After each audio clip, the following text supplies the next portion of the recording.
Anyway, yeah, we are live. A little late tonight because of me gabbing on. Not that anybody would believe it. Um, Good evening, everybody. I'm half back, not fully back yet. Welcome to Paranormal Monday Live. Thanks to Julian or Simon and Paul or Luap, if you spell it backwards, looking after the live stream last week. And also thanks to the card from everybody, the balloon, the chocolate coins, which I haven't eaten yet, and the Paranormal Monday Live mug. Much appreciated. Really is a nice thought, you know. We're a good team, aren't we? Very good, very good. Yeah. That's what makes us. That's what makes us. You know, that's why we've got such a lovely little paranormal family, and that's simple. That's why we get such great results, because there's no one-upmanship. There's no I'm better than you, or my group's better than you, or their group. We just don't do that stuff. Again, how many groups come and go in the same time we've been up and running? Yeah. So, but if you are with us live tonight, thank you ever so much. Most of you know that I'm still a little bit under the weather. Not your problem, obviously, but I am at least home from hospital now. Yes. You know, I can actually walk places without being pushed in a bed or a wheelchair. Evening, Christine. Great to have you on the show, love. Thanks. Hi, Christine. Welcome. Those of you that have messaged me on Facebook, I'm really sorry I haven't got back to you. I've tried to get back to a few. I've just been that bloody ill, and I still have a bit. It's affected a lot of things, including my sight, it seems, at the minute. So I'm going to have to go for another blood test. No, that eye test would help, wouldn't it? But obviously, I missed the last investigation. I'm not planning on missing the next one, which is on the 28th, isn't it, this month? 16th. 16th. Well, I would have missed it. It's Saturday the 16th, so it's not this Saturday but next Saturday. And we're at Cogs Manor Farm up in Whitney, which is just outside Oxford. And it was the farm that was used as Yew Tree Farm in Downton Abbey. So very excited, very, very excited about going there. Never been there before, and I really can't wait. Can't wait to take everyone there and see what we can get. If it's anything like the one we did a couple of weeks or so ago, you know, we should be in for a treat. Yeah, I'm looking forward to Cogs Hall. That should be a good location. I'm a bit behind everything as well, so sorry, Darren. Yeah, it's the 16th. But yeah, I think my house is top of the tree on paranormal activity at the minute. I've spent the last week basically. I've been out and done a few bits today. I did yesterday, but I've been sitting on my sofa, which looks towards the door, glass panel door to the hallway. And I've always seen something go flittering up and down, just like a shadow. When the door's closed, it's more prominent. When the door's open, it's still there. And it starts around about 8-9 o'clock at night. It almost looks like a cat or something running around on the floor. You just catch it out the corner of your eye and it's gone. And the kids are reporting seeing many things. You know, like they've seen a white something jump across the kitchen. Jack said that to me last night. So whatever it is, Paula and Justin came round yesterday, which was nice to see them. William's got work to do tonight, homework or whatever, so he won't be joining us. But lovely to see them. They're coming up. They're not coming to Cogs, are they? They're coming to Wimmering and Fort Widley. and we're sitting there, and Paula said, all of a sudden she went, my foot's just gone cold. She was sitting next to me, and I said, yeah, my left one, instep's just gone cold. Yeah. She said, do you ever eat ghost animals? I said, oh yeah. And here he is. Here's the hello, I'm here. hi, Tim. Hello, how are you doing? Okay, thank you. You? Yeah. Evening, Louis, Emma. Yeah, they always come in pairs, don't they? Look, we got. Evening, Emma. Thanks for joining us, love. Really good. Hello, you're sounding better, mate. I thought I'd invite you, Tim, because you're a good contribution to the channel, mate. Oh, I've had some. Yeah, I've had quite a lot going on this weekend. I've seen your pictures of Rendlesham. Yeah. Yeah. So Yeah, that was brilliant. Yeah. you enjoyed it, did you? Yeah. Yeah. Yeah. We had some stuff going on there, and then we went down to Cambridgeshire on Saturday night. Oh my God. Where? In March in Cambridgeshire, we went on an investigation there. Yeah. Yeah. Brilliant last minute thing. Yeah. Yeah, it was a court hall, an old magistrate's court. Photos. I saw your photos on Facebook. Yeah, amazing things that happened. Oh my God. What You're sort coming of stuff did you to. get then? Pardon? What sort of stuff did you get? Well, I went with it. I went with my wife Karen and my daughter Emma, and it used to be. It's a town hall now. It used to be a magistrate's court, and it had holding and a jail. It was a jail. Okay. And we had things thrown about, Really? including a red onion. A red. Wow. A red onion. I thought you said onion. Yeah. You said onion. Yeah. First, it was a penny. It was a new penny. That sort of was thrown. The lights were all off. It was in the main hall. There was a gallery above, upon our right hand side. A gallery with chairs up on it. A typical courtroom type thing, except the chairs all downstairs had gone because it was like a town hall now. So there's no chairs as such downstairs, apart from the ones we were sitting on. And this we heard something hit the floor and put the torches down. There was a penny there. And then a bit later, there was a piece of plastic, like a plastic toy thing.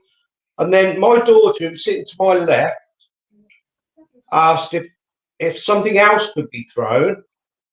And it just 10 seconds later, there was this almighty bang, and she jumped up. As she leapt out of the seat, she slipped and fell over on the floor.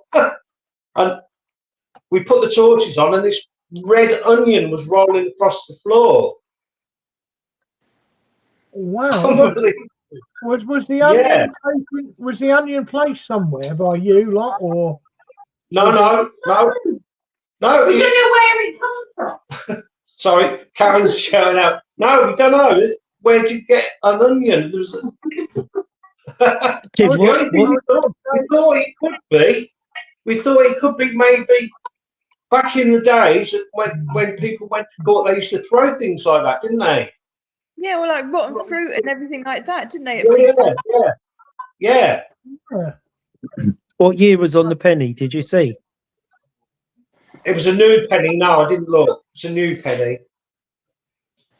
Yeah. Interesting. And then we got the grids up. The grid, the grid, laser grid, and there was shadows going across it all night. It was amazing. Yeah. Sounds like you had a good night, mate. Yeah. Something that is very interesting, and I've done some research into this before. The last few weeks, we've had a huge solar storm above us, which is, I believe, is linked to a lot of paranormal activity as well. But apart from that, the aurora borealis was visible at Oxford yesterday. Yes, I saw. Yeah, I saw somebody put some pictures up on Facebook. Yeah, that's the hugest solar storm we've had for a long time, which reinforces what I've been looking into. When you get these solar swirls or storms or solar flares, you get a lot more activity on Earth. So that's an interesting one. Also had batteries taken out of equipment. Yeah, they've got. They're hoping to catch some of this stuff on camera. The guys we were with, they're called Fifth Sense Paranormal. They had 3 or 4 cameras set up, so obviously it's good. We was there for about 4 hours. So it's obviously, as you know, it takes hours to go through all that. 6 hours we were there. Endless. So we were hoping we have got some evidence of this stuff happening, but he's not done it yet. Yeah. So there's Emma there. Yeah. How long did it take before it all started? Did it take a while to build up? Yeah. It gradually built up, yeah. Cat balls were going, and we had one REM pod down in the basement that was just continually going off all night. Yeah. Did you catch any EVPs, any voices? No, we didn't get no voices. Oh, whistling, yes. One of the chaps, he said, can you copy me? And he went, and then we heard a faint whistle in a slightly different place, but no talking, no. And there was tapping as well. He said, he tapped his feet. He said, can you copy me? He tapped his feet, and that happened as well. He did do that, yeah. Interesting. Interesting. Yeah, amazing. Yeah. What was the name of this place, Tim? It's in March in Cambridgeshire, and it's the town hall now, but it used to be the court and jail. You know, the jails were in the basement. The jail was in the basement, and the room where they used to come up to the side. So we've got the laser grid lights on the door where they used to come up from the cells, from the holding cells, and that's where we saw all the shadows coming across. Interesting. Yeah, it was very interesting. My first proper investigation, I was blown away. We didn't get home till 4 a.m. and I didn't get to sleep that night just thinking about it. Right, well, oh yeah, but that often happens, doesn't it? After an investigation, you get home, and we get home that sort of time because it's normally a couple of hours for us. But that's what it was. You're buzzing. You're sort of buzzing, aren't you? Oh, you're trying to process all the information and everything that's happened, and you think that was good. What about this bit? What about that bit? But a lot of the time, you don't always remember everything that happened that night. It's just so into things happening, you forget. Yeah, so much. Karen's just reminded me actually. Where you come in the door, there was like extra seats and tables that stacked against the wall. When we went down the stairs to leave, now as far as I know, nobody went down there. But when we went down, there was a table and a couple of chairs on top of the table that had been stacked up near the exit. Yeah. That sounds like a good venue. I'm going to have a look at that. Yeah. That sounds like a very good venue. But well, so in a couple of weeks' time, we get the same then. Perhaps you I can't wait for that. Yeah. Yeah, me and Emma and Karen, my wife, are really excited about that. All 3 of you coming, yeah? Yeah. Fantastic. Fantastic, mate. Fantastic. How are you now? Well, I'm just Katie Elizabeth. Thanks, love, for coming on and joining us. Hi, good evening. Welcome. Yeah, I'm back home, Katie. I'm back home. Katie, by the way, is she's the one that does the Lake Champlain Champ. And right. She's got all the Wow. evidence on the sea creature, whatever is in Lake Champlain. I'll get her on the show one week if she's happy to come on and talk about it. If you see, she's been on a few of the Discovery channels, Expedition X and things like that. So, but I believe she's back out on the hunt a minute. And we've got someone probably stacked them up. you never know. You never know, do you? I mean, we had one in Brighton Police Cells where those that have been to Brighton Police Cells, if you go downstairs to the old cells down there, and then there's a room to the left where they keep all the old stuff like police signs and whatever. It's a little maze, yeah. And as you walk up the steps through the door, there was a blue table last time we were there, like a long table, and we sort of had to walk round it to go in. And there's about 4 or 5 of us. We went in, we were dead quiet, closed the door, and you can hear if the door is opening or closing. And on the way back out, about 20 minutes later, we had to walk around the other side of this table, and I was one of the people that didn't notice. But one of the women was there, went, hang about a minute, we had to walk round that table that way, and now it's like that table's moved. And I looked at it and I go, do you know what? You're right. Whoa! So that was Brighton Police Cells. But that's a good location, that one.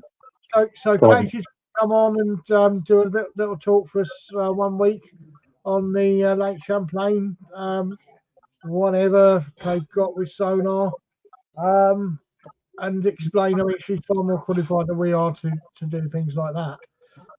She was coming over this year, so hopefully one day we all get a chance to meet up and things like that. We are one big paranormal family. Paranormal, just anything that's unknown, yeah. We are not restricted just to spirits and that sort of phenomena.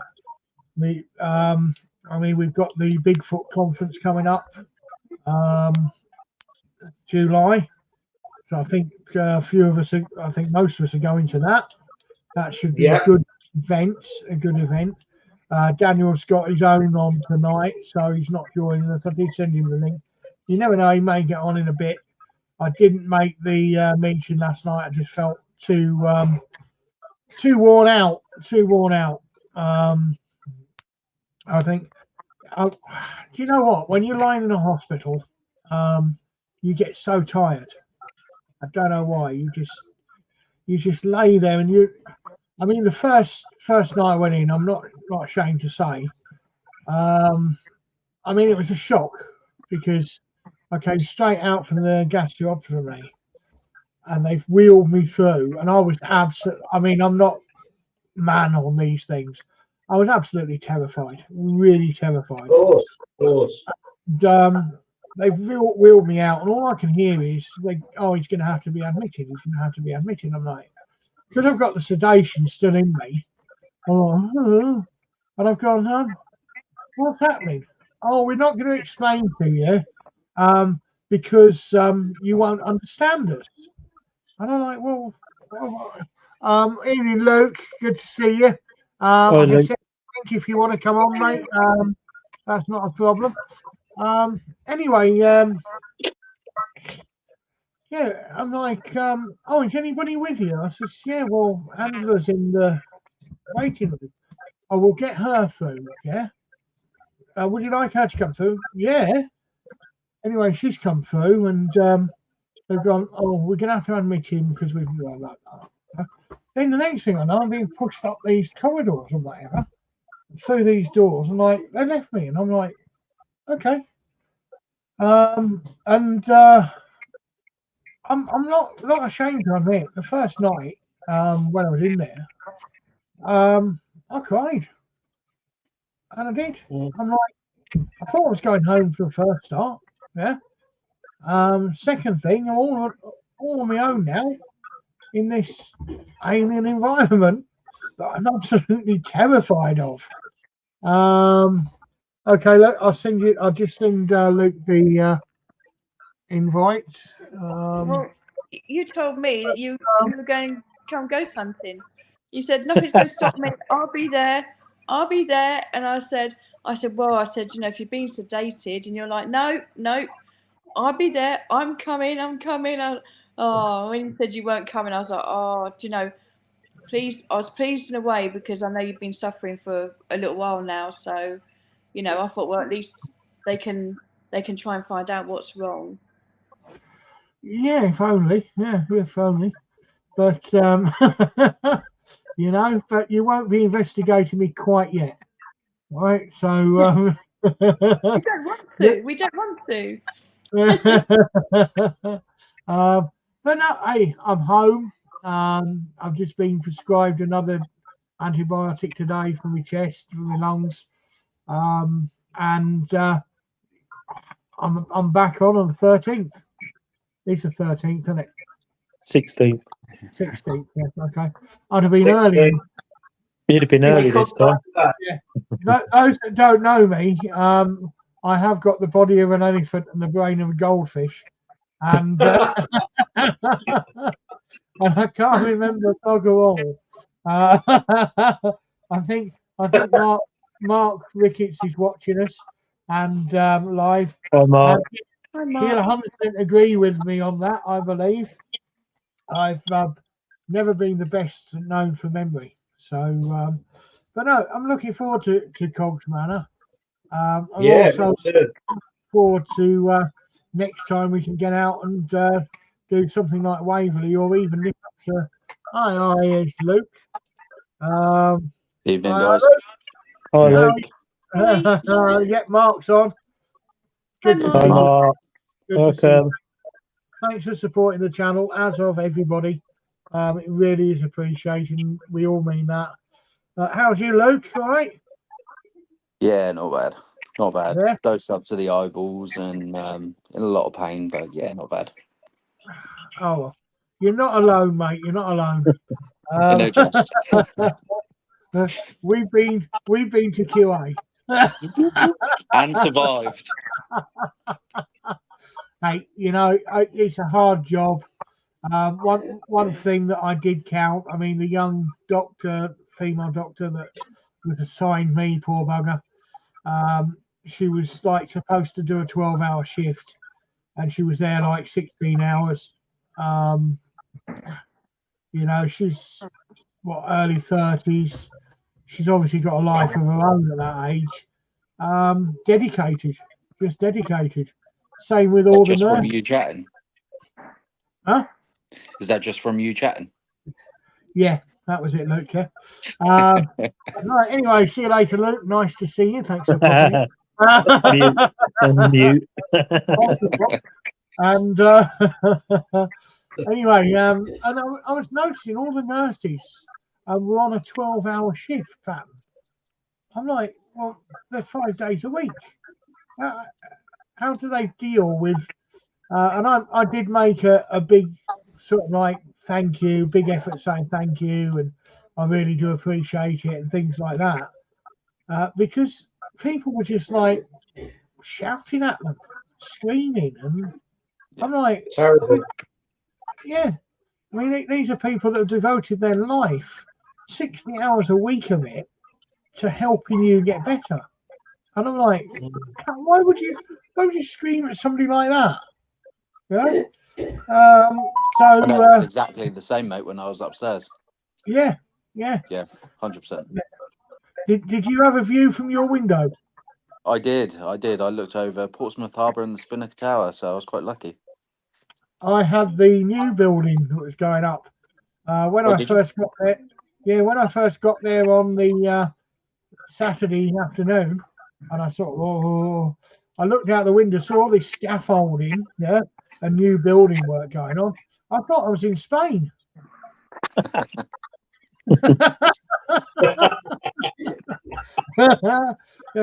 We always used to say a joke about Tenerife. Anybody been to Tenerife? Yep. Yeah, love Tenerife. We used to have a joke about Tenerife. what's the national bird of Tenerife? Canary, isn't it? No, the crane. Crane. There was always building work going on. And so you saw these cranes. When you came into land, you saw Mount Teedy, yeah, and you circled it a couple of times before coming into Tenerife Airport. And then all of a sudden, as you got in the taxi, if you were wise, you got in the taxi, not the one that came to you in the airport, but outside. And as you were going down the motorway, all you see was these cranes, wasn't it? Gulf Sir and Yeah. that was our joke. But I'd like to go back sometime because but it's getting the time, isn't it? You know, and at the minute I don't have much, so you know. But no, good to see you, Luke, and good to see you home, mate. Cheers, mate. Good to see you as well. Good to see you home too. Well, cheers, mate. So Luke's going to join. When are you back on your feet, mate? Probably about another 6 to 7 weeks. 6 to 7 weeks. Yeah. It's a long time, mate. Yeah, telling me. Long time. Well, have a look on the website, Power Nation website, and see what's coming up. Yes, mate. I wouldn't suggest somewhere like Waverley Abbey or something like that, which is all unbalanced for you.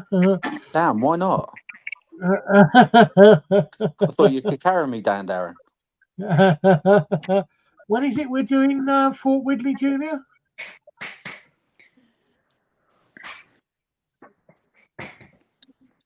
Where are we now? March. April?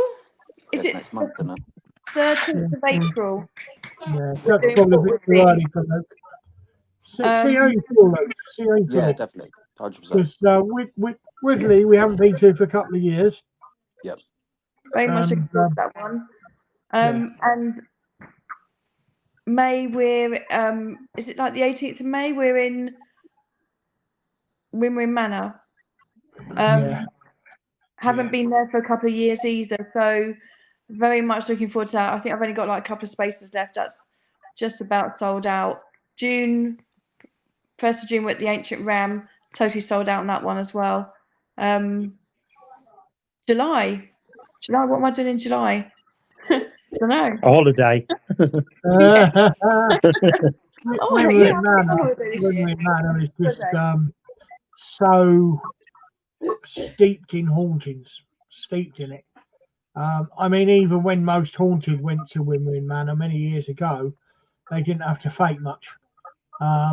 It's like I still think the whistling that we got a couple of weeks ago, that Paul got, and then I got, and we both got it on record. I got mine on film, got it on voice EVP. Has to be, if I just got that all night, I would have been absolutely thrilled. But Wimrin, that was at the police station. But Wimrin, when I went down to that cellar with Gemma, and I sent her the video. So, what are you scared of? There's nothing down there. And she went, I've just showed this to my dad. Look again. And hello, Molly. Hello, Molly.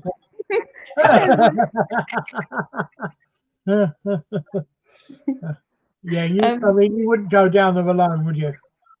You know, I would have done. Because not much freaks me out, not much scares me, but not anymore. Not anymore. Not after I've seen that. I wouldn't go down there on my own. You just don't know, do you?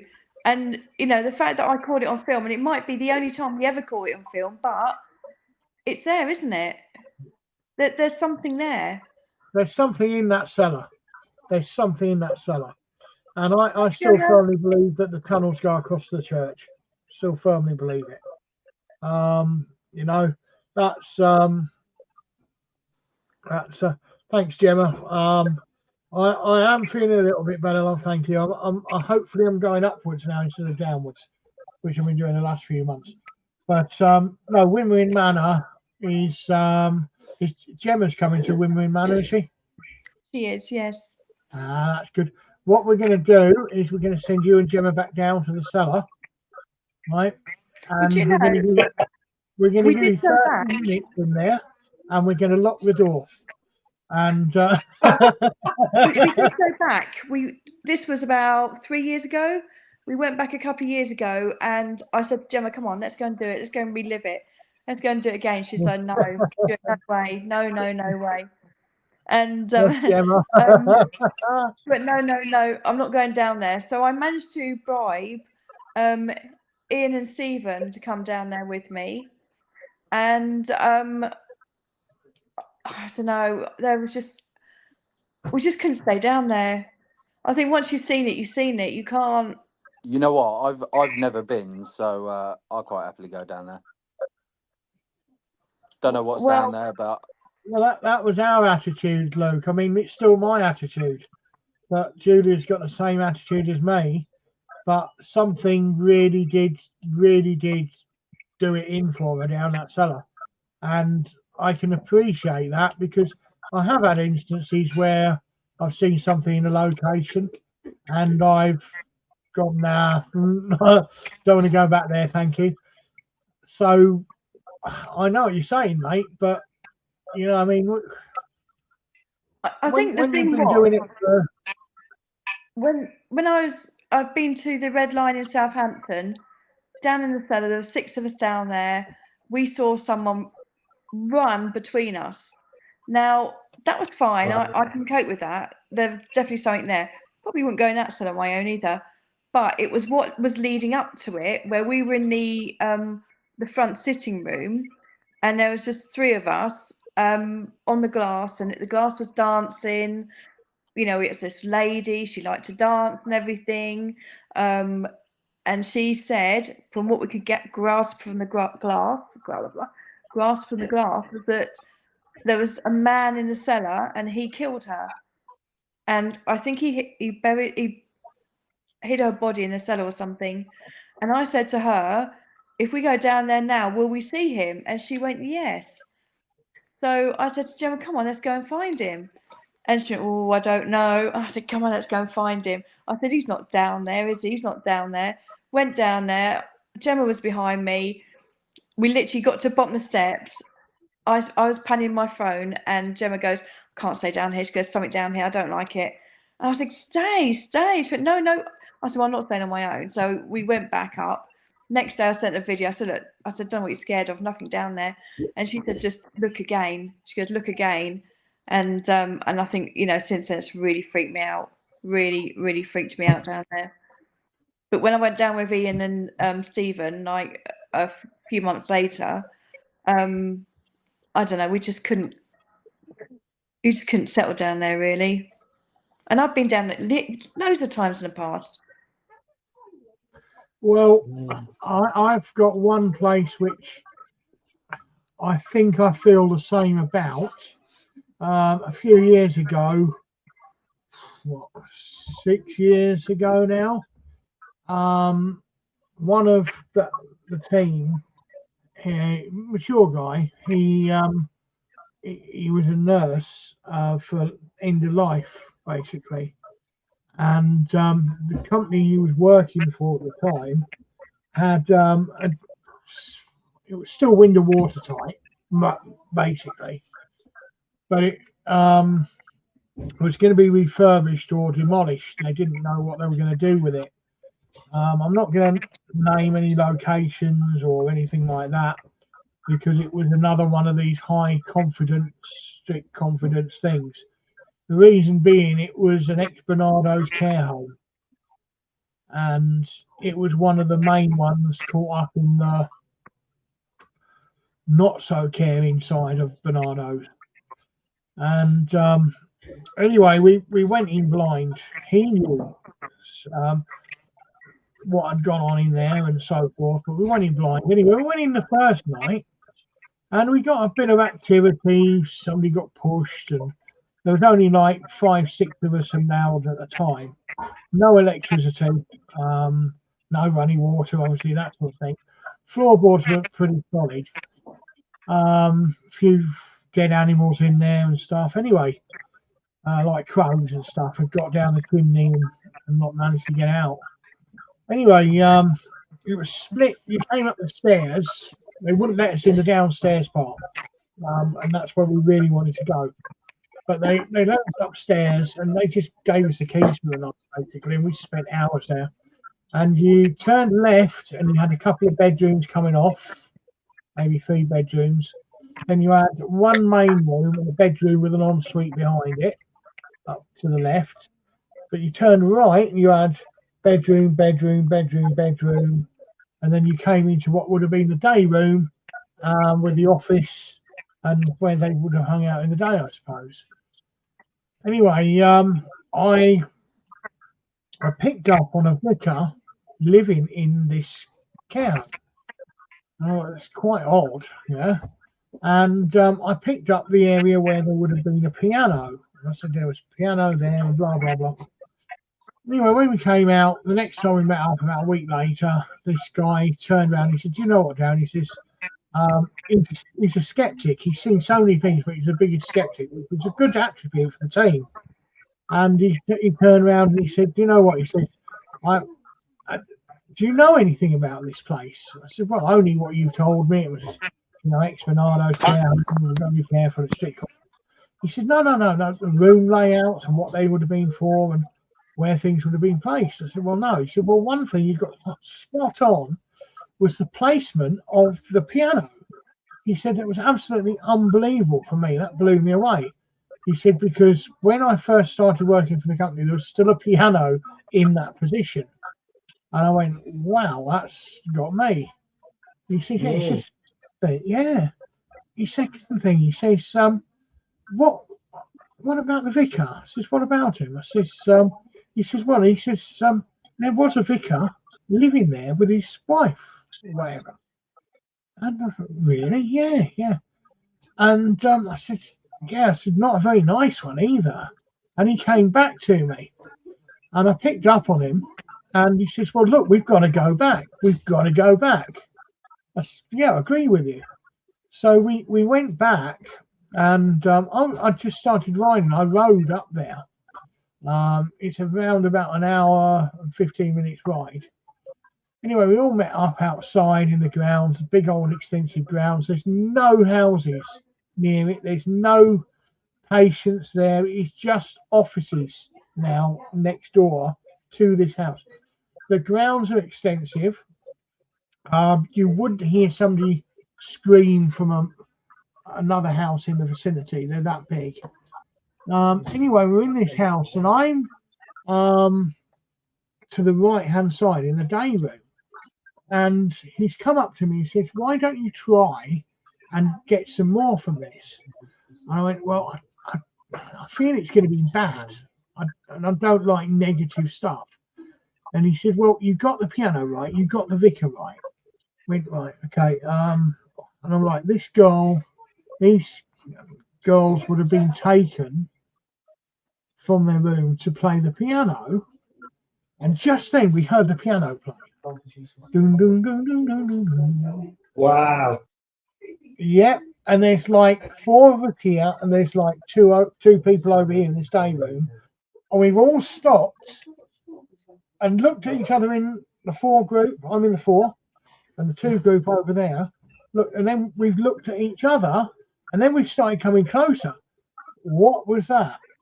And hairs on my back. And I said, that is the piano that was in the room. I said, can you do it again? Doon, doon, doon, doon, doon, doon, doon. We're like, what the is this? And I said, right now, I said, because I've tuned to that level, I said, this really, really horrible thing is, I said, these children were abused in that room down there. I said, and there's one girl telling me that she went through to play the piano, and I said, I can't look any further. I said, but I can hear her screaming, literally screaming. And just then we heard a scream, a proper full-blown scream. And we all just looked at each other again in absolute total amazement. And I said, all right, darling, is that you? And we heard it even louder. And we all went through to that room. We were the only ones there. if somebody had been outside with a sound box making sound like a piano after I'd said a piano, and then a girl scream, it would have been very coincidental. Do you know what I mean? But it came from that room, and when we walked in that room, it was ice cold. I mean, it was. I should have told you guys this earlier, and it's an interesting one, but there's so many I keep forgetting them. It was ice cold. It was ice cold, and everybody got it in their head at the same time. Even the non-sensitives, get out now. Them 3 words, get out now. We all looked at each other. Where did that come from then? We've all got the same words in our head, yeah? Anyway, we didn't, because the worst thing you can ever do, I believe, is to obey a spirit. Because once you obey a spirit, it then has the upper hand on you. It's bossing you around. Do you see what I mean? Same as that thing in the cellar at Wimmering Manor. I'd just go straight back in there and say, look, you can't do anything to me. Yeah. How do you know? Oh, How do you know? hello, Daniel. How you doing, mate? Hey, guys. Good to see you. How's Daniel. things? Hi, Daniel. Not too bad, mate. Hello, Not mate. too bad. We've Good, got good. the Fitozo to the left, yeah, and we've got the Fitozo to the right, middle and right. Yeah? So thanks for joining us, mate. And That's sorry, fine, mate. sorry I couldn't get on yours last night. It came up and I That's like fine. went, oh no, I've just been That's off fine. the social media a lot, mate. That's fine, bud. Something I'll say very briefly to everyone. Am I allowed to say the announcement that I've literally just Of put course out you there? are. You know what our group's like, mate. You know we're not discriminate on anything. We're open to everything. Especially, Yeah, definitely. So if you've got to say, mate, more than welcome. So this was about an hour ago, and I saw that Tom was watching as well.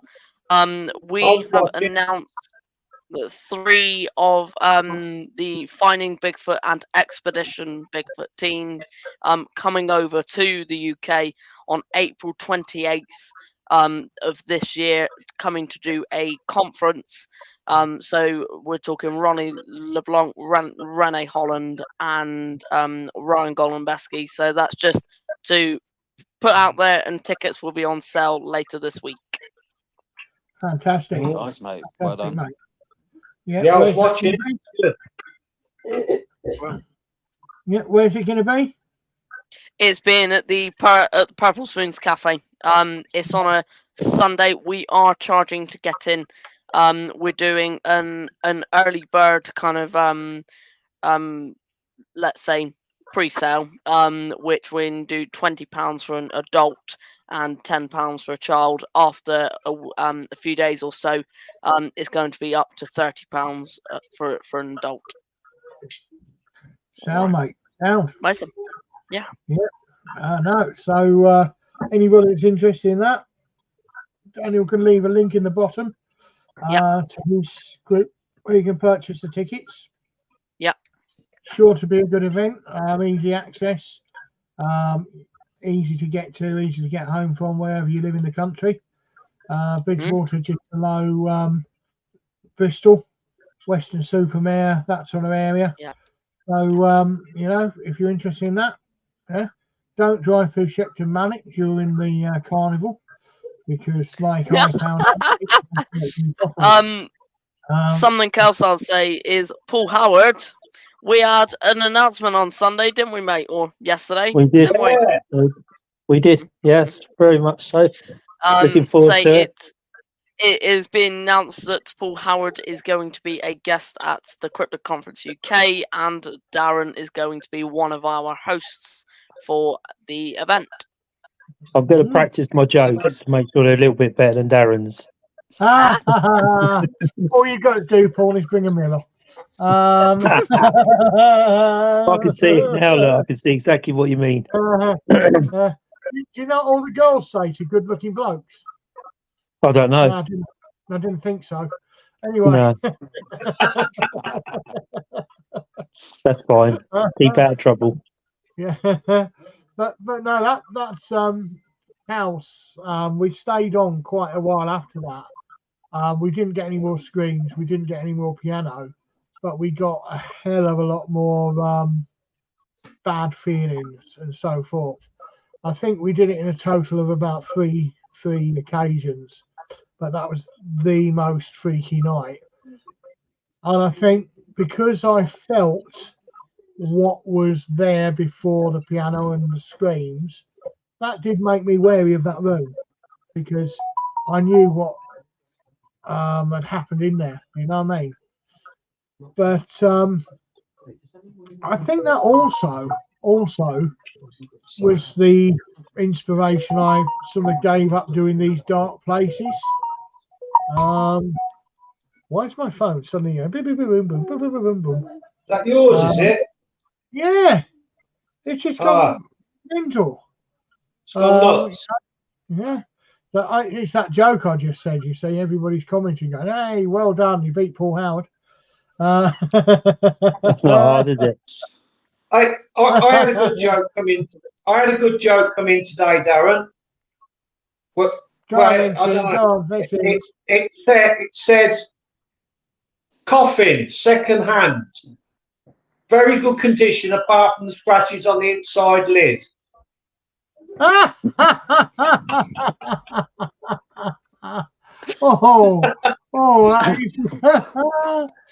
good.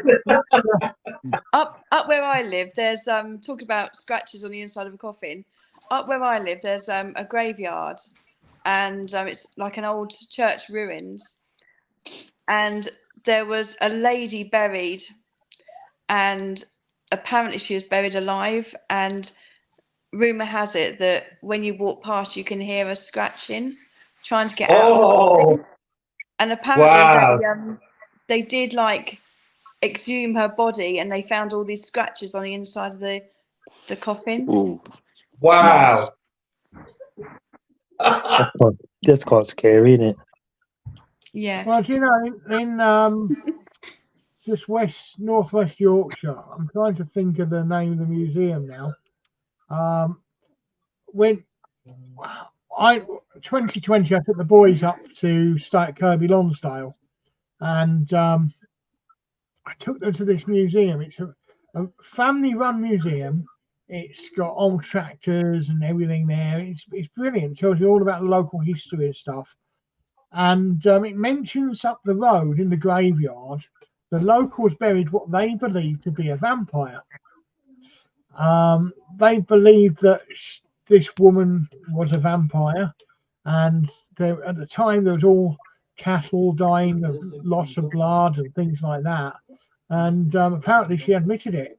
And still to this day, if you walk up to that graveyard, she's got the stake through the heart. Still to this day. Oh. Yeah. What was that museum, Angela, we went to? Dent Museum. Dent Museum. If you're ever up that way, don't miss it, honestly. It's cheap as chips to get in. It's not commercialised. It is sat in the most awe-inspiring scenery, Yorkshire Dales. It's beautiful, yeah. And it's just literally one narrow road through the village, little car park. You can have a picnic there if you want. Me and the boys did.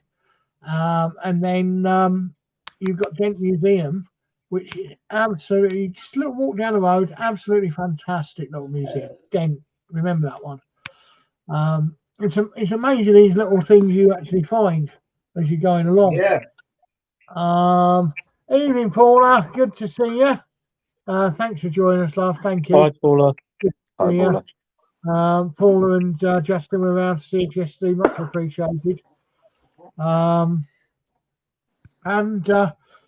Dent, you've got the Dent Fort just up the road, which is an area of really rugged terrain.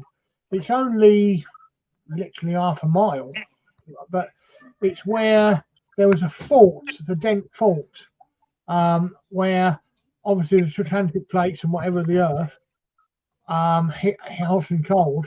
The mountains of Yorkshire and the mountains of Cumbria pushed against each other, and they created this dent fault in the ground. You go across the cattle grid either side, and they've got ponies running around and everything. It's really a lovely little explore. But we stayed, going off the paranormal a bit here, I know.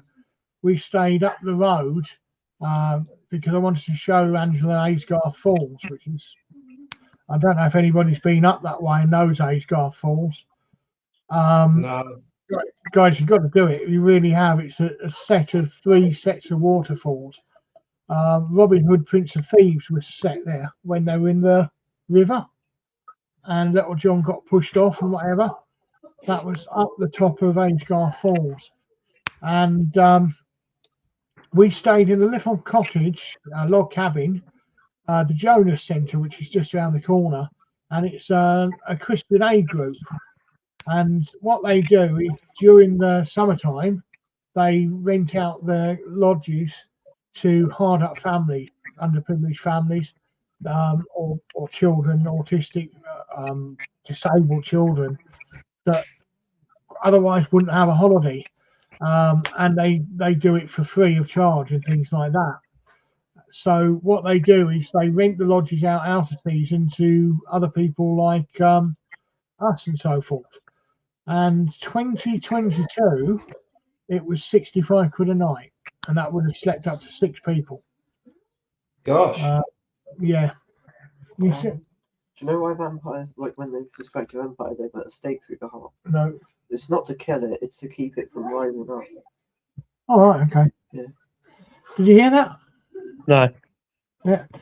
Jack, explain. The reason why they stab vampires through the heart is not to kill them, but to keep them from raising from the dead. Yeah. Mm. Right. Interesting. Interesting. Yeah. Mm. Do you believe in vampires? Anybody believe in vampires? Who knows? Often I do wonder about Luke in the bottom corner sometimes, but other than that, yeah, he only seems to come out at night, doesn't he? Luke Gosling says he had to shoot. I don't know what he's had What's to he shoot. shooting? Yeah, Yeah, what's he shooting? Yeah, and whether it's a registered firearm or not, I don't know. But there you go. But I had a similar experience in a basement at a place called Robert Denholm House over in Bletchley here, towards here. And that was a creepy basement. Julia would have loved that one because it came from all sides. Because when you went down in there and you down there, it had like pillars, you know, where the house was propped up on pillars, stone pillars. Oh, do you reckon we'd be able to hire it? I don't know whether they still do, but we used to go there quite often with the Surrey Paranormal. It's Robert Denholm House. It was a home to the Royal Canadian Air Force during World War II. That was a good one, that. Yeah. Do you remember it, Darren? Did you go there? Yeah, I'm sure I did. I'm sure you did. But it's Robert Denholm House in Bletchley. Really, really. Yeah. That was, I would have thought you had been there, without a doubt. that was the one with the stairs up to the right and the rooms. That's it, yeah. Really Yeah. active, really That's where we started off in the main room downstairs to the right, and we heard the woman in the middle of the circle say, "We're ready." Clearly, a clear as day. We're ready, and that's got a really sinister basement. I could tell you the story, but if you ever go there, it'll spoil it. But I went down there with a group of people, and we had a door rattling, and then as your eyes adjusted to the dark down there, obviously I had the pillars that prop the house up, and you could see what looked like 2 figures running between the pillars and back again. And they sort of run at one stage. I think there was, how many of us? 5 or 6 of us down there. And like 5 had already left because it got really, really, really creepy. And they said, no, we want to go. And I stayed there because obviously if you ask the spirit to come out, you don't want to be disrespectful and run off. And that's where I probably had my first encounter with something breathing in my face there in the basement. I felt it right in front of me here, and I felt the breath in my face. But I couldn't actually see. It was so dark in the basement, but I could feel, you know, that breath on your face. Yeah. And I put my hand out sort of in front of me.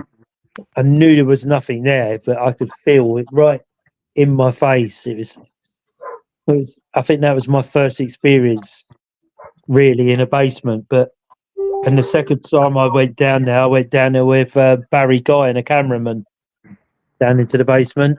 Yeah. It was the second time he turned up there, and we went down in the basement, and that's where we had the door rattling and the door burst open, and these two things running around down the basement. You know, even he couldn't believe how active it was in there. But it's quite a basement, that one.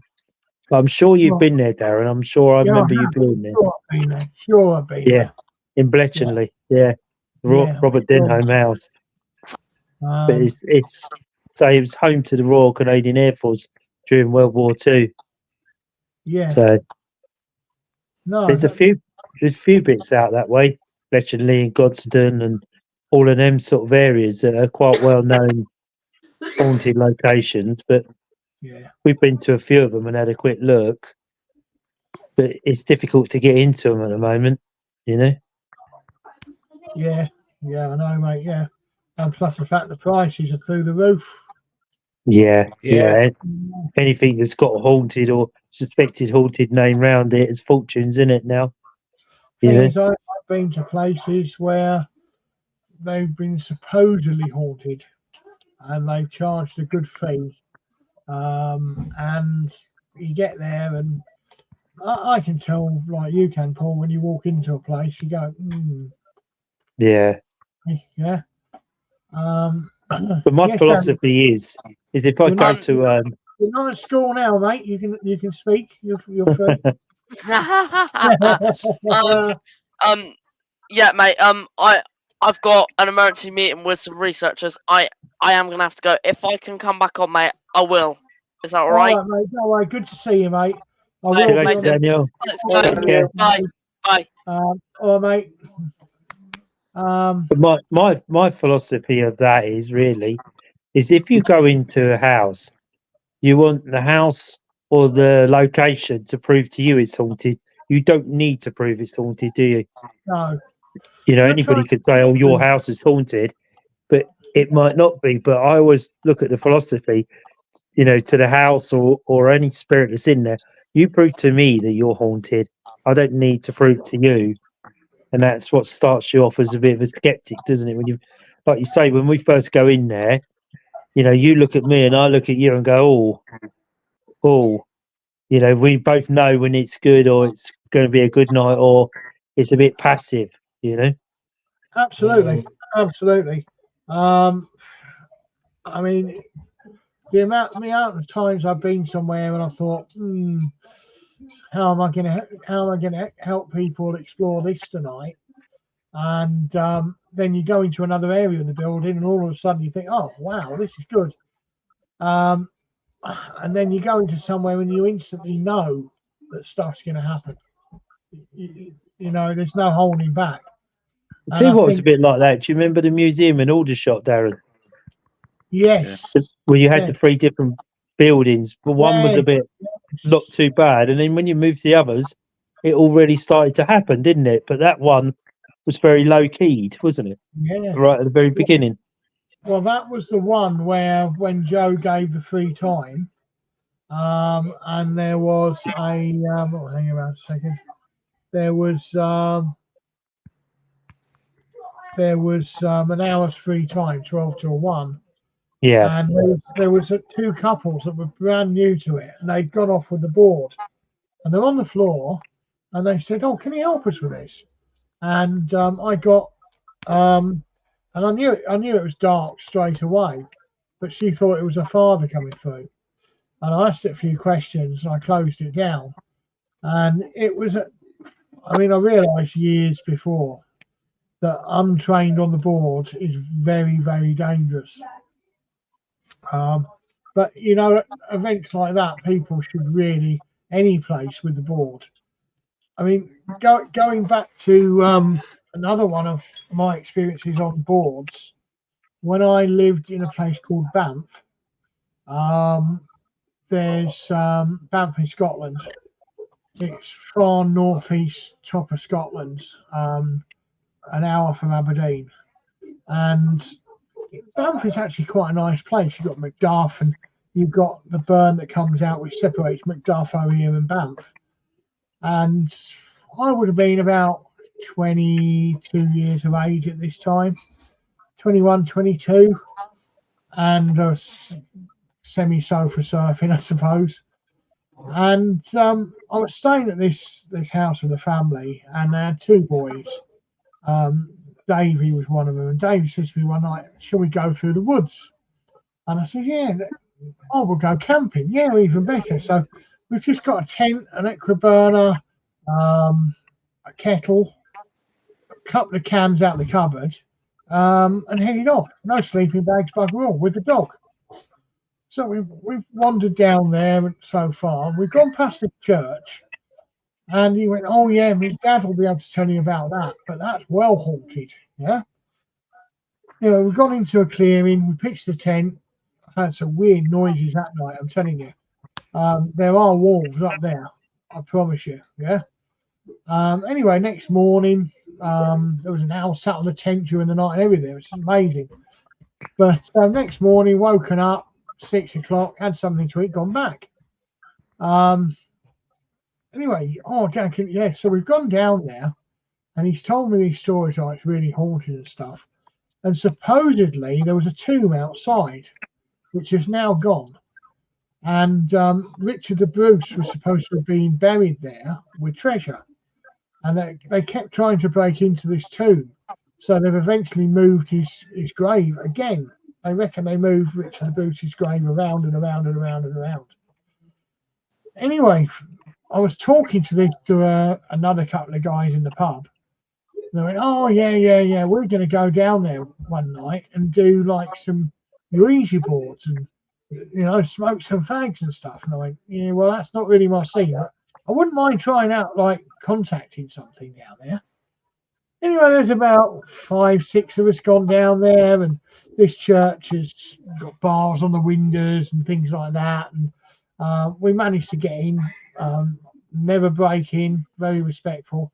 But, you could sort of crawl under the door, and it wasn't used anymore. I mean, this is just in the middle of the woods, at the side of a dirt track. And we sat down on the floor, and we've got candles going. And so it didn't have bars on the windows at this time. It does now. Because we sat down on the board, and planchette is just going. I mean, there's 4 of us sat cross-legged on the floor here, and we're all completely sober. And this planchette is just going. And we were the serious 4 out of the lot, yeah, that really wanted to see something. And all of a sudden, it just seemed to come to a stop. And the boy opposite me, with his back to the windows, went, "Oh, I think you're full of muck, basically." And all of a sudden there was like a breeze. The candles didn't go out, but the candles sort of flamed. How they didn't go out, I don't know. And it felt different, and something picked him up and threw him through the window. Literally through the window. And we all sat there and we're like, "Okay, that's fine." So then we thought about going and seeing if he's okay. When he's outside, like getting up, going, "What happened?" I said, "Well, you either got great strength in your legs from a sitting in your legs folded position, or something just threw you 10 foot through a window." And he went, "Well, I don't remember a thing." And I said, "What?" He said, "Well, I remember saying, 'Oh, you're full of rubbish, yeah, you're full of muck, yeah. But after that, till now, I can't remember anything. What happened?'" Well, like, surely, yeah. Well, it was probably, he couldn't remember the wind. He couldn't remember the candles. He couldn't remember any of that. And but he can remember waking up outside. That's about it. So that was baffling. Anyway, few years goes by, and I went camping in the woods a few times, and you've got ghost dogs there and stuff that drowned in the lake, and it's a really interesting place. Bridge of Alva's down the road, where there's been lots of bad deeds done down there. But anyway, a few years ago it went by, and I took Andrew and the kids up there for Christmas, and that was about 7-8 years ago now. And I took them down to the woods and whatever to show them the tomb. Tomb's gone, and the church has got bars all over the window, so you can't get in it anymore. Wow. So it makes you wonder if it is, it has had a lot of activity and whatever. I mean, looking through the windows, there wasn't any vandalism in there. There's no graffiti. And I hate to say it, but you don't generally tend to get that mentality that goes and spray paints the church so much up there, because it is a close-knit community, yeah. I mean, they actually have these things called flowers growing at the side of the road, and nobody kicks them down. It's amazing. You don't have to. I mean, don't get me wrong. I wouldn't move back there. It's too blooming cold. But no, I got loads and loads of experience up in Scotland in my time up there. You could also say that about Waverley, couldn't you? You don't know what goes on there when you're not there. Well, I think you kind of do, because there's a few dark things coming into Waverley. There is now, yeah. Yeah. We've never had it really before until after midnight. Yeah. But we are starting to. I mean, when we did the human pendulum, and I mean, I turned around and went, "You've never lived, have you?" And he went, "No." Wow. Yeah. Where did that come from? And we've never had that before, have we? No. No. You've got to ask yourself why do groups want to go out on themselves unarmed? I mean, any group that's watching this that's in our vicinity, you are welcome to come with us anytime, either on a paid event through Power Nation or one of our free group events, anytime you wish, free of charge on the free events, as your group. We're not going to try and take you over or paint our name on you. Come along as West Coast Ghosts if you want, or something like that, and we'll help you out. We're that kind of group, aren't we, Paul? We are, yeah. It's an interesting place, isn't it? Really, Yeah. and the years that we've been going there, and we've always said that there's different layers in that place that we're just not uncovered yet. But it seems to have gone, to me, a little bit sinister at the moment. So I'm really not quite sure what's happening over there. When we're not. I know when we go over there, we're a good group and we don't look to open anything that we can't deal with. But some groups go over there and we've seen groups there chanting and all sorts of things when we've been there. See, while you're not there, you don't know what's being opened. And they could leave a portal open. You don't know. You go walking in to the cloisters or going into the other place with the arches. You don't actually know what you're walking into, do you? Or what's been left open. Last time we were there, not last time, but the time before we were there, you could understand if one person said they saw something flying through the air. All the others would just brush it off and say, "Oh yeah, it was probably a big bat or something, or a goose or something." You could understand if one person saw it, but the fact that everybody there saw it and tried to debunk what it was, because we're not going to say, "Oh my God, it's a ghost! Oh my God, it's this! Or, oh my God, it's that!" We tried to debunk it, and we were debunking it for weeks after. and we probably still are, and we can't find out what anything that it can be, really. And everybody Well, the was thing is, I asked mean, for everybody was what in they state of saw. shock. You don't Everyone go into drew state the of shock same. every time you see a bird. So, where did it come from? I mean, we all saw it. We've tried our best to just poo-poo it, brush it by the side. But And I'm not into like mythical legends or anything like that, but you know, I don't know what it was. I don't know. You also have to remember, you know, if many, you know, in the 14th, 15th centuries, dragons, you know, were the gatekeepers. They were the protector of the realm. So, you know, are they still here? Are they still about? Could it be that you got too close to something and it's a warning? You know, you're never going to know. Like you say, the chances of seeing that is got to be, you know, especially if all three of you, four of you, five of you seeing the same thing at the same time.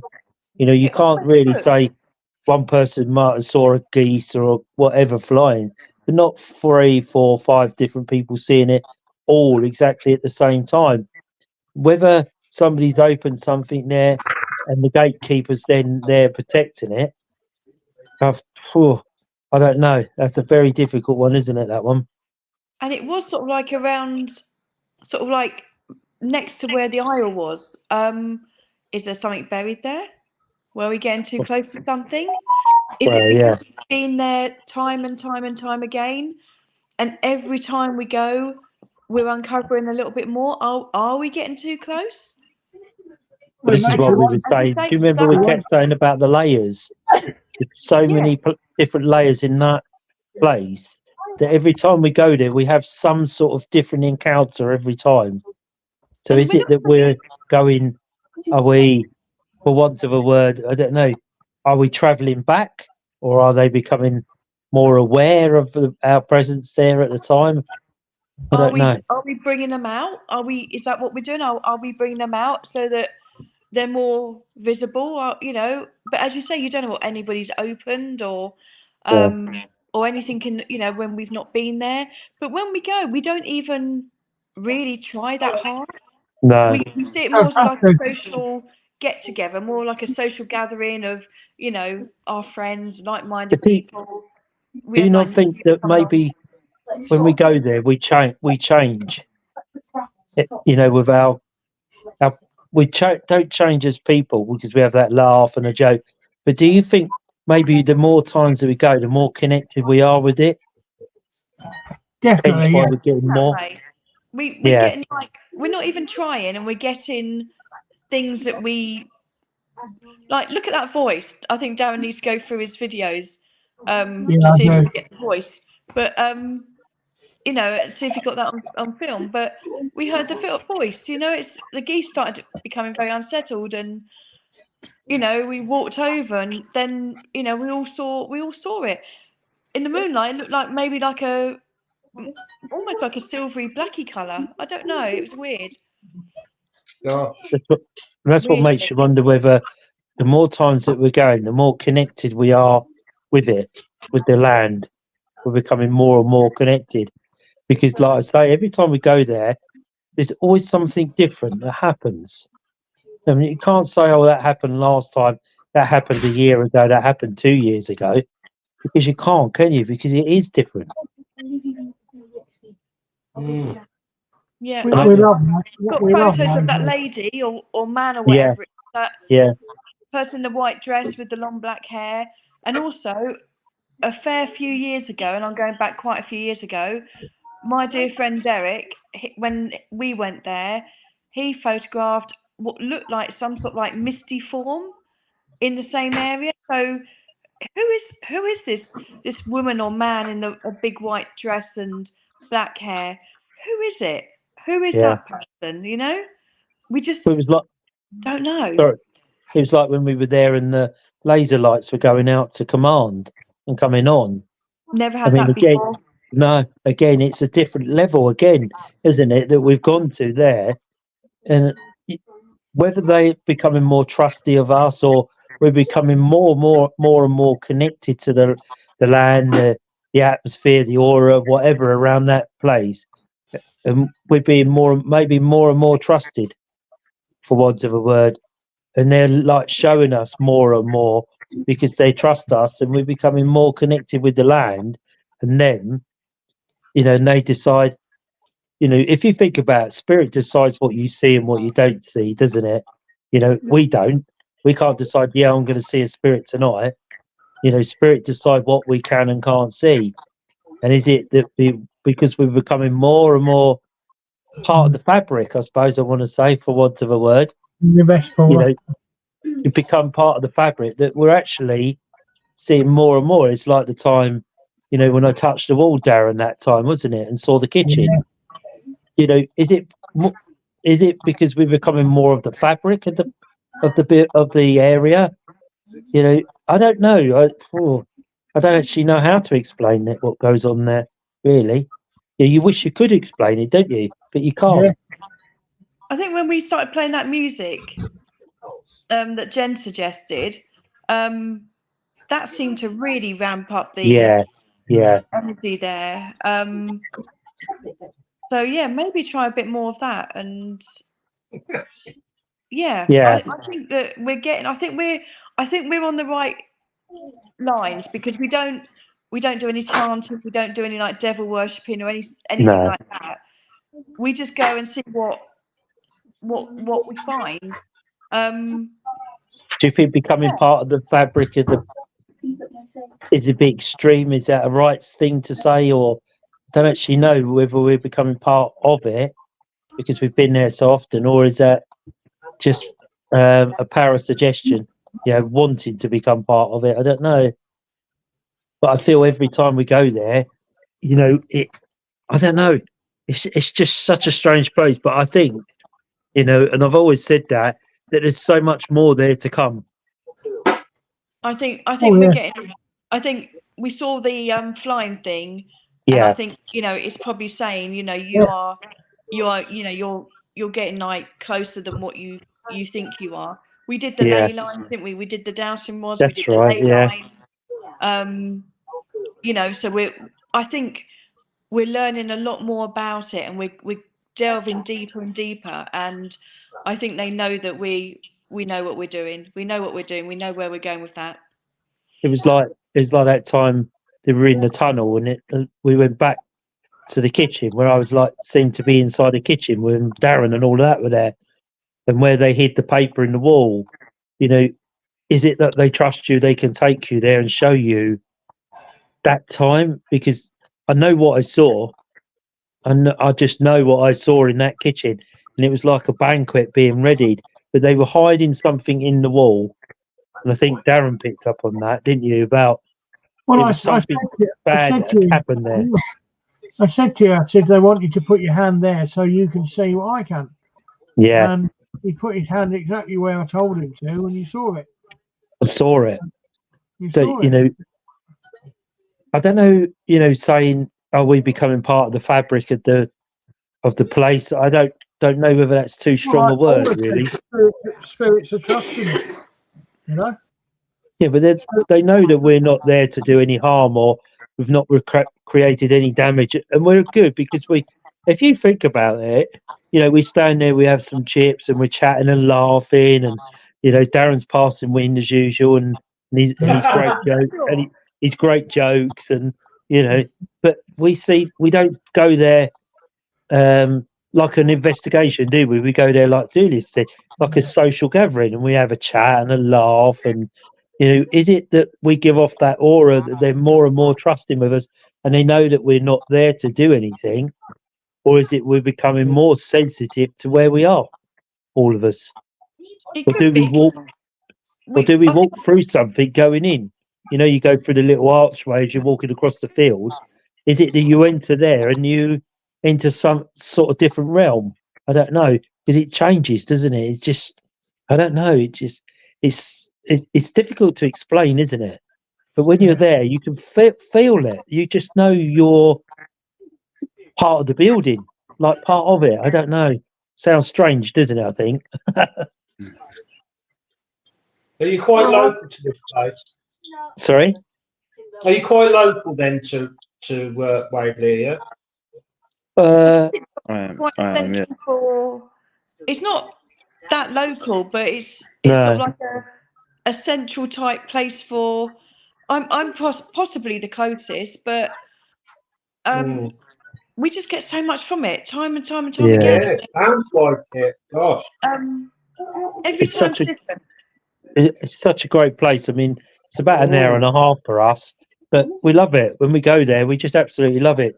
Going there as a team, you know, we all get together and we have a laugh, and you know, it's just like you say, like a social event rather than an investigation. And it turns out we don't really do an investigation there, do we? We just wander Just around and get go with the flow Yeah. and see right.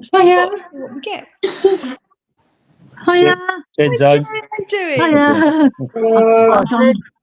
So I could just about see who's on there. Oh yeah. Tim. Tim, hello. Luke, hi. And that's us. Us. Have you just got in? Hi Julia. Yeah. Hi Darren. How are you feeling? About the same. Oh dear. Hopefully on the way up, Jen. Hopefully on the way up. Good. Yeah. But, here, guess what? What? Right. So on the way home, I had the radio on, which was hot, and the bloke, you know how they chit chat in between. He goes, "Here, guess what? Someone down in Devon reckons that they've seen Bigfoot." Oh. He didn't actually mention any names, no, but he says, "Yeah, I've seen the pictures and stuff like that." He said, "But yeah, he said it's always in America, but now they're saying that there's one over here." Well, it's getting around, isn't it? Yeah. Yeah. So obviously there's been something in the news somewhere. Something's happened down in the West Country then. No. What I mean is, I don't think anything particularly's happened, but what I'm saying is that it's got in the news, hasn't it? It's becoming more of an started item. to filter through. Yeah. So, you know, going there, you know, like we say, it's just more like a social event rather than an investigation. And, you know, all sorts of things happen, don't they, every time we go there? So What is that? we're just talking about how every time we go to Waverley, something different happens. Yeah. It's never the same. Yeah. That happened last time, or this happened a week It got ago. a little bit dark, didn't it? Yeah.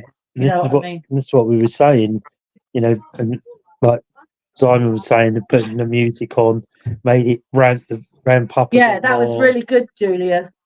It was, But the Gregorian chant, yeah, it was good. Yeah, like, it really sort of seemed to take different energy, didn't it? Yeah, it sure did. Yeah. Yeah.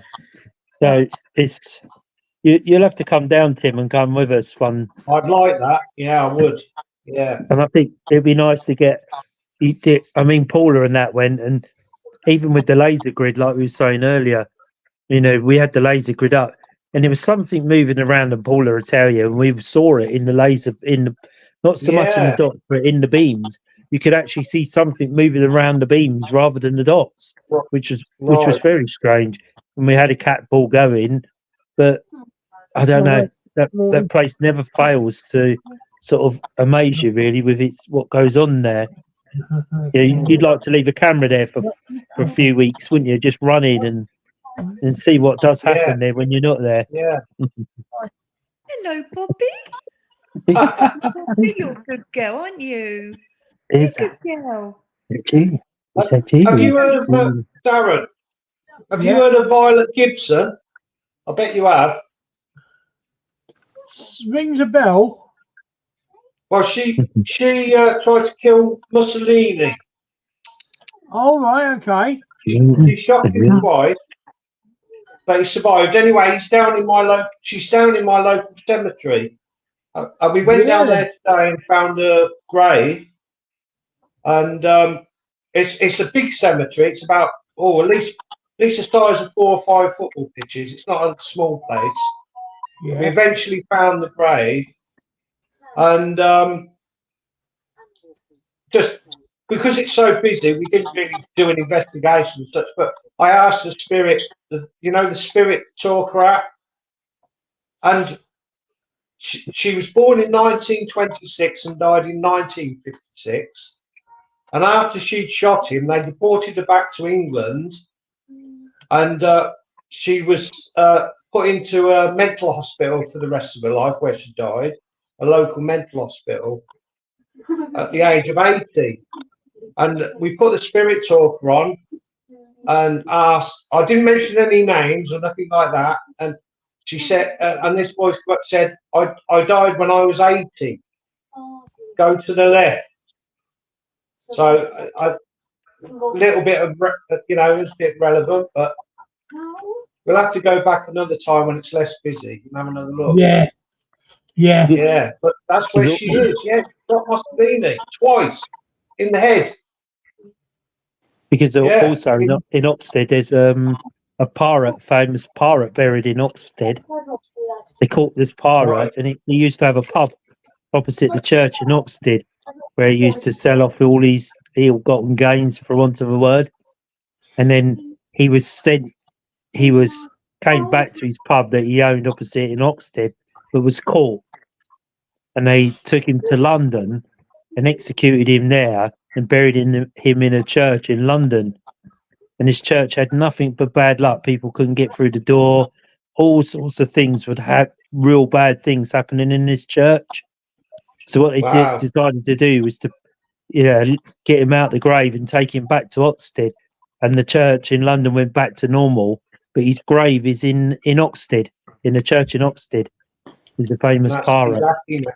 Exactly. And he's happy now. He's back where he knows. Yeah. But apparently in London, they were having all sorts of problems at this church where they buried him. All sorts of problems. So they exhumed him and moved him back to Oxted. And then all the problems settled down then after that.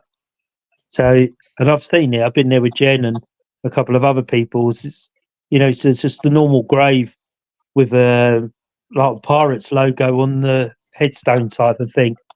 But he was a famous pirate in his time. But for smuggling, they used to hide all the stuff in his pub in Oxted. Old Joan and Boss Castle. I've been to Boss Castle. That's my daughter. She loves Boss Castle. It's one of her favourite places. Same here. I love it. Beautiful. She loves the Witches Museum there. She loves going in the Witches Museum. So do we, mate. So do we. Do you know the original proprietor had strong links with Aleister Crowley? Oh, right. Yeah. And they've got a little bit in there about him, haven't they? Yeah, they used to have a bigger bit, but they've now reduced it in size. But they were mates, him and Aleister Crowley. And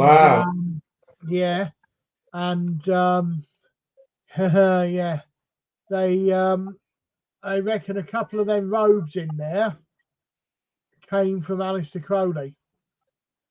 Wow. So that's what I reckon, yeah. So it's a nice place, yeah. It's like the village of Burley in the New Forest, isn't it? It's known as a witches' village. And there's shops there that sell witches' spells and all of that. I don't know if anybody's ever been there to Burley in the New Forest. It's quite an interesting village. I've been. We went there. Yeah, we went down there the year before last on holiday, and I went to Burley. Yeah, because they have a festival there called Fairy Fest, and when you go there, it's all the witches shops and all the spells and all the. Emma's been. Look, she's an old witch. She's not an old witch, but she's my daughter. She's a young witch. You could get away with saying that. I'm not. She might put a spell on me. Yeah. I know a few old witches in my time, I tell you, but let's not go there. I've got a bit of a coven there on the screen, look. Look, just made Simon disappear. So that map I took to Wookie Hole, I've been looking on that, and there's some good places on there. It'll do us good to go on there and work out a road trip. Yeah, some really interesting places on that. But don't you think it's weird that they had Mother Ludlam's cave Yeah, Have Waverley. we couldn't find it, could we? No. We had to look and look and look, and we couldn't find it. And it's So how literally strange is that? a stone's throw, isn't it? A stone's throw away. Yeah, yeah, literally. You can walk to Mother Loveland's cave, can't you, from there? Yeah, yeah. And yet Waverley never showed up, did it? So how No. strange is, and that's mythical legends and map, you know, how strange is that not to be on there? So I don't know about that one. But when you look around it, I know it's very small and we struggled to see it really in that light, didn't we, Simon, when we looked at it that night? Old eyes. I was like, oh, my eyes are hurting. Yeah. But very, very interesting. And even when I was looking at it, and I thought, oh, do you know, I've heard about there. I want to go there. I want to go there. Yeah, And, it's brilliant, you know, map. I'm Brilliant sure map. maybe in the warmer weather we could do like a little bit of a Road maybe we trip. could do a day where we do like, you know, sort of like 2 or 3 sort of like in the same vicinity as each other, and Yeah. like dot around. Maybe we could do like a little day, and I'm sure everybody would like to come and join in and Yeah. part as well. Well, you know the mythical legends map I got. Oh yeah. Like Julia's saying, is just have a look and keep it in the same area and do like a little bit of a road trip around 3 different locations. Because, you know, it gives you good information on the map about that location. So, you know, you could always do, like you say, a little road trip for 3 different locations at 3 different times, and you could always end up back at Waverley in the evening, or, you know, that type of sort of thing, you know. But it's a very interesting map, I must admit, of reading all the small prints. Come up a bit closer to you as well, because, you know, you always like travelling to see us, and, you know, maybe find a bit closer to yourselves, and then we can, you know, because you're always travelling around for us. So yeah. Oh, sure. Well, mind you, in the summer it shouldn't be In the summer, quite as bad because we've got the caravan. we've got the caravan, so we can pull it out. We're planning to pull it out down there Easter time, so we'll be around that area in Easter time. So it's what we're planning to pull it out. So hopefully in the summer we get this beautiful weather. You know, it lasts for about 4 or 5 months of hot sunshine, and we could. We're laughing at it. And we could pull it out for a couple of weeks down there, and, you know, all meet up and have a meal and have a laugh, and you know, do that sort of thing. sounds Go and good. have Get it out Easter then, are you, Paul? I always get out at Easter, mate. It's only once a year. And it ain't the Cadbury cream eggs either. Oh, he knows me too well, doesn't he? Eh? I do. Unfortunately, I do, mate. I do. But yeah, that'd be a good idea, Simon. You know, pick 3 or 4 different locations in the area. And obviously, Tim, if you're available in your team or whatever, come down and, you know, and we'll go to 3 different or 4 and maybe end up back at Waverley in the evening. Wow, yeah. Sounds like a plan. I think you'll find that interesting there. It's a very interesting place.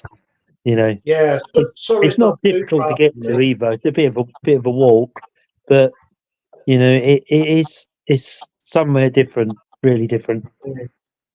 Even if you just want to go off and do your own thing, that's, you know, that's great. You know, we're really laid back, really easygoing, and, you know, I sometimes I tend to just go off on my own and, you know, take photos, do a bit of videoing. But yeah, it's definitely worth a visit. Because we tried the table tipping in the middle of the grass area once, didn't we? To see whether we get any contact in the middle of it. And we got contact right in the middle. I saw some video of the yours table with tipping. Luke. Well, yeah, Luke was doing it with some other people, and it was really going for it. Yeah. It does do that. I think though. that's why, Luke. It does. You know, the table always goes well there. Always. Yeah.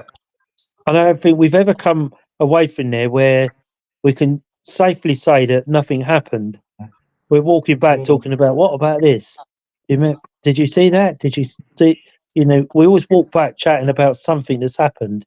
We never come back and say, oh, well, it was a quiet night there. You know, it's always something to chat about. And it's a great location. As long as it doesn't get spoilt by, you know, other teams, it's a great location. You know, I think there's a lot, like I said earlier, there's a lot more to come from there. It's just on open open land, is it, where anyone can wander into? Yeah, it's open like 24 hours a day. You can walk past Waverley Yeah. House, which is quite a famous house where Florence Nightingale used to work.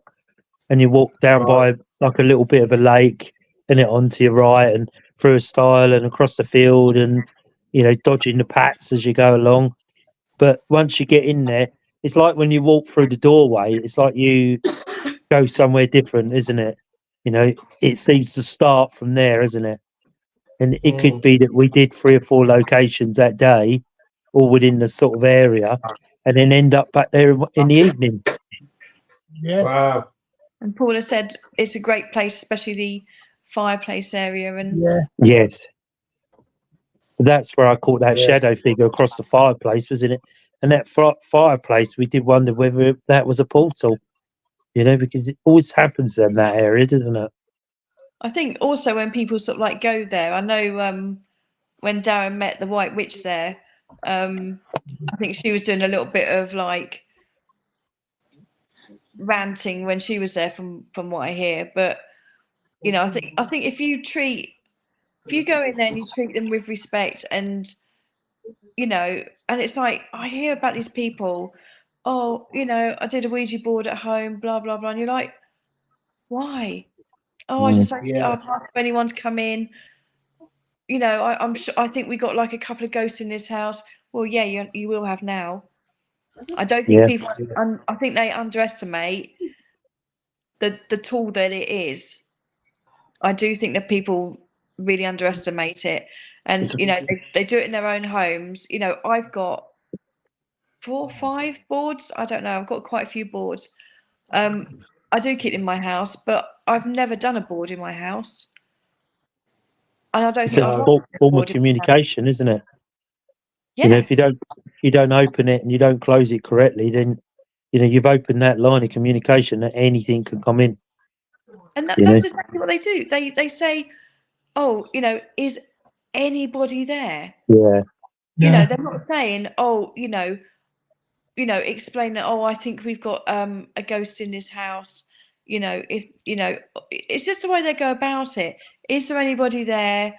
You know, you're opening that up to anybody, absolutely anybody. When we do our events, especially when we do like the venues, we're only contacting the people who used to have some association with that building.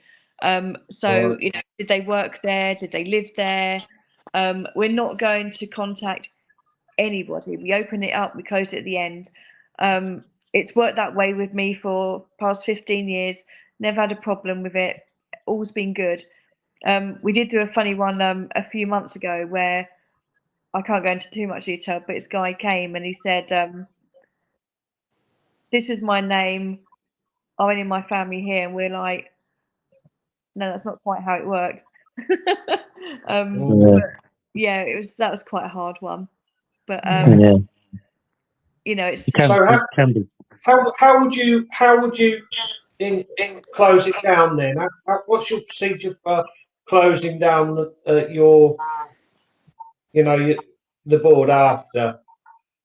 Well, What do you say? we open it and we close it down mentally. I do my own thing, and Darren, I believe he does his own thing as well. So you don't do anything specifically as a group. Always close it by taking it to goodbye. yeah. All of you Yeah. keep your fingers on the planchette. Take it. Say, "I'm going to say goodbye now," and that's the end of Right. communications now. You must leave this board and leave when I say goodbye, basically. Say goodbye, take it to goodbye, then take it off the board and turn it upside down. Yeah. Right. And that closes the system, closes it Closes down. it. You know, and Basically you closes always the say, board, yeah. you know, anybody that's here from this building is to stay here. You're not to follow anybody home. This is your home. You know, when we leave this building, you are to stay there. You know, you've got to really ground yourself on your way out. But that's the way we shut the boards down, the way, like Right. Darren was saying. And you do it mentally because you protect yourself mentally before you go in. Yeah, You ground yourself going in, and you do the same coming out. You know, we've Yeah. never had any issues. I mean, we've done the board here one night, and we opened it and we closed it. And we never had any issues. It's just like Simon saying, knowing what you're doing at that specific time, that you shut that communication line down, because you can have anything come in, anything, you know. It's like Simon says. Yeah, all right. Can I tell you something that happened to me on Saturday? Yeah. You woke up. Well, yeah. So I was doing a fair, and it was at Selhurst Park. This one, and I'm doing the mediumship reading, and basically I've got her sister through, and they were like twin sisters. And I'd said to her, "Have you got a twin in spirit?" And she goes, well, she wasn't my actual twin, but we were brought up like twins. Anyway, so the reading's going on, and it sort of went to a bit of a lull, and all of a sudden we hear this knock underneath the table. And I said to her, "You didn't move your feet just then, did you?" So she said, "No." I said, "Neither did I. Did you hear that?" And she goes, "Yeah, I heard it as well." And it's like literally a knock under the table. Wow. It was like, yeah. Oh, that's First time we've had that, isn't it? Yeah, ever. You Yeah. normally keep Paul under the table then. Yeah. I know my place. I'm normally fighting over the dog kennel with Poppy. But that was really astounding, because she looked at me, I looked at her, and then I said to her, "You didn't move your legs," because I could see she was sitting really still. And I said, "No, neither did I. Did you hear that?" And she went, "Yeah." And it was definitely like a little, like a knock on the table. Yeah, underneath, not on top, underneath. Yeah. Just shows you, doesn't it? Really, doesn't it? You know, they are clever, aren't they, Spirit? Yeah. Oh, yeah. So We got Yes. some it's always knocking when on you the start table at doing it. Waverley, didn't we? And that Yeah, always they- amazes. What amazes me, how they answer the question before you've answer the question before you've asked the question. That It's just astounds me how they do that. Mm. Yeah, You know, yeah, it's like with the dowsing rods, you can Yeah. say a question in your mind and the dowsing rods will start moving. Answer it, yeah. When me and Paul did the police station a couple of weeks ago, we had Paula as the human pendulum. She's never done the human pendulum before. And there was a few, not many, about 5 or 6 newbies in the group. We're all standing around in a circle doing a human pendulum. And I said, "Oh, does anybody want to ask a question?" that's right. And Yeah, then a bit of a pause, and Paula sort of like went backwards or forwards. And I said, whoever's like thinking of the question, I said, "Can you just say it?" I said, yeah. because you know they're picking up on what you're thinking, and they're moving her. And I said, just shout the question out, whatever it is, whatever you're thinking, because they're answering it. The answer's this or the answer's that. So I do That think, amazes me. yeah, I do think, you know, there's a lot to be said. You don't need to verbally say things. You can. It's like telepathy, isn't it?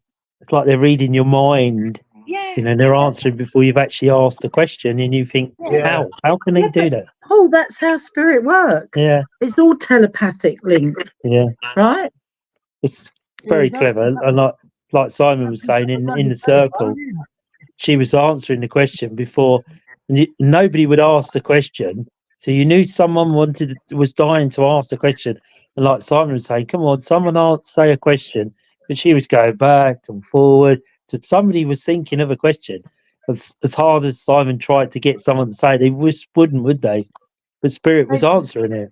Yeah. Yeah, But what yeah, was the question?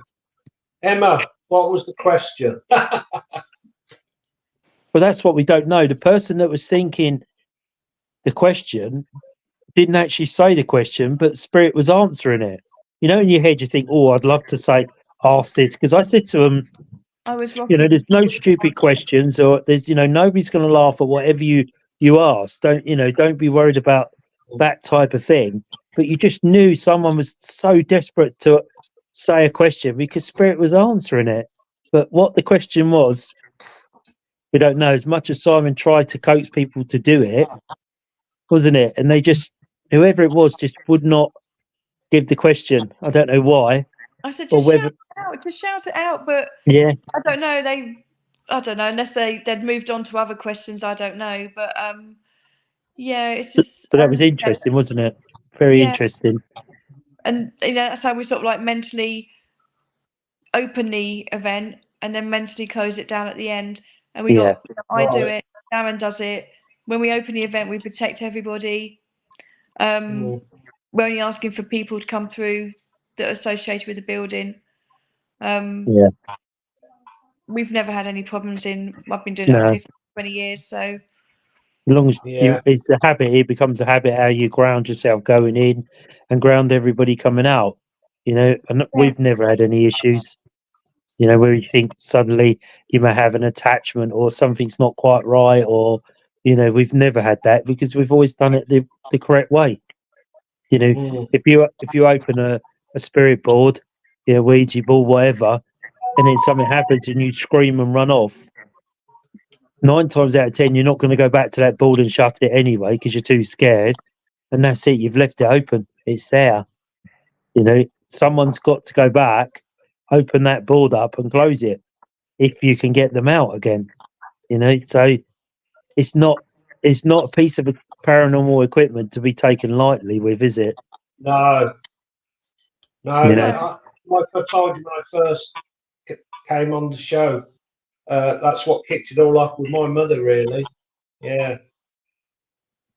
It's like any bit of equipment. When you're making contact with spirit or whatever, you are, whether you're doing EVPs or you've got the Alice box going or the planchettes going, it's all a form of communication because you're asking them who's ever within the fabric of the building to come forward, because that's who you really want to talk to, not a family member, not mum, granddad, nan that passed 30 years ago. You want the actual fabric of the people within that building to come forward. That's who you're interested in. You can go and have readings for Nan and Gran and Uncle and Fred and John down the road, and anytime. When you're on investigation, you want to find the fabric of the building, and you're interested in the history of the people that work there, lived there, died there, whatever. That's where your heart is, isn't it? Auntie Betty coming through from 20 years ago is not really what everybody wants on the table. No. And it's and it's like Simon says, only the people from the building are welcome into this. Otherwise you'd have all your aunts and uncles and friends and all sorts of people coming in, and you'd never get a sensible answer out of the board, because they'll all be queuing up, wouldn't they, one after the other, and you think, well, who have we got here this time? So if you can get the fabric of the people in the building, it's it's even better confirmation, isn't it, that what you're getting through the board is correct and you're in the right place, the right answers to the questions, and you think, well, that really does work. So any equipment's a form of communication. Yeah, but it's like those 2 whistles that we got. That's that's, I forgot what I was going to say then. It's like those 2 whistles that we got, 2 different people. Oh yeah, the whistles. Same night. Amazing. Obviously by a 7 spirit. different people, wasn't it? Yeah. We all got it at different times, so you can't debunk it because it's 3 different teams at 3 different times, and it's the same whistle. So it's not as though you got it once and you could say, oh well, maybe somebody whistled outside or somebody was walking past whistling. You can't, because it was 3 different times, 3 different teams, wasn't it? It was just amazing, really. Like you say, if you'd gone all night and just got the whistle, you'd have come away with it with a smile on your face. You'd have said, well, you know what? That's a good hit, good EVP. You're talking about a disembodied voice, a Class A. You're talking about a Class A EVP, aren't you? Because it's the direct answer to a question. And I think when Darren goes back there, it is the most amazing place. Contact was straight on, first thing in. There was no build up.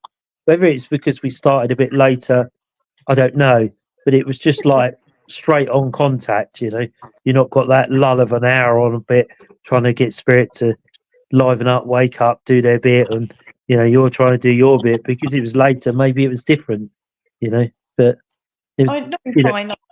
When you do a new venue, they don't know you, you don't know them, and you know, it can be take a little bit of coaxing, you know, because they don't know. They might think that we're, you know, we're out to summon up demons or anything, and they're like, oh, who are these people? And they're trying to suss us out while we're, you know, in their building. So yeah, you know, and sometimes they take a bit, but not. what was that? I missed that. I didn't. There was something else there, wasn't there? I didn't say anything. Didn't you? That was a man's voice then. Did you hear that? Yeah, when I was talking, you heard another voice. Yeah. And that's why I sort of stopped, yeah. I definitely heard that. Yeah. Oh, it was Darren. No, Darren's just sitting there. Yeah, but I thought it sounded like Darren. But we've had this before on here, haven't we? And that's why I just sort of cut off a little bit because I thought, oh, who was that? Can you get interference through the StreamYard? Not really. You shouldn't be able to get it from anywhere else because it's not like a private chat. But there's nobody else on the screen, and people are listening and watching. But it shouldn't bleed through into the video, should it? No. But we have had this before, haven't we? Where we've had voices come through. On and off, haven't we? On and off. Yeah. Yeah. It's an electronic device that we're using, isn't it? And everything's energy. So, you know, it's like that book, Callum Scott, Telephone Calls from the Dead. Yeah, brilliant book. Absolutely astounding book, you know. But there's a telephone in the police station I'd love to have a go at.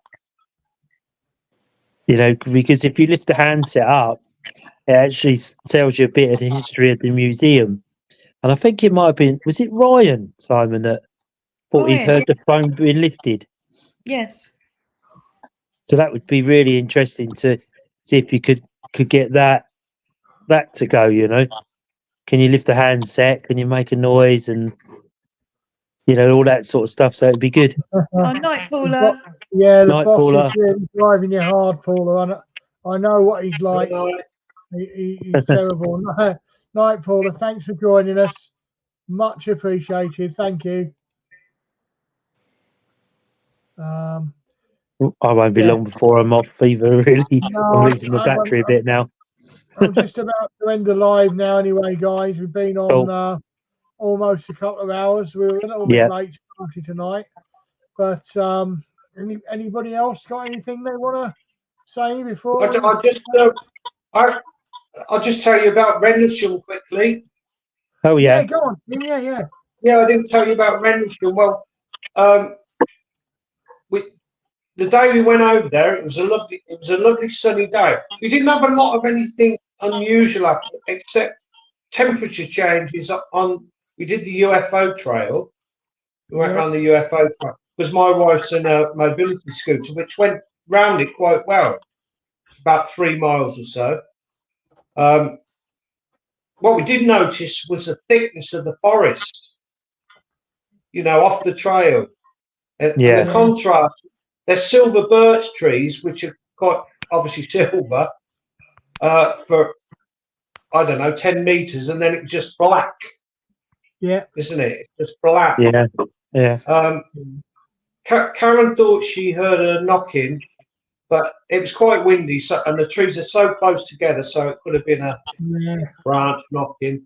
But then she was sitting on her own while I was flying the drone, and she said something whoosh past her ear hole quite loudly. But that was about the only things that happened around there. And the temperature changes quite dramatically, although the sun was out all the way round. You know what I mean? Yeah. So it's quite a forest. Amazing place. Yeah. Weird place, mate. Really weird place. Yeah. Really is. Yeah.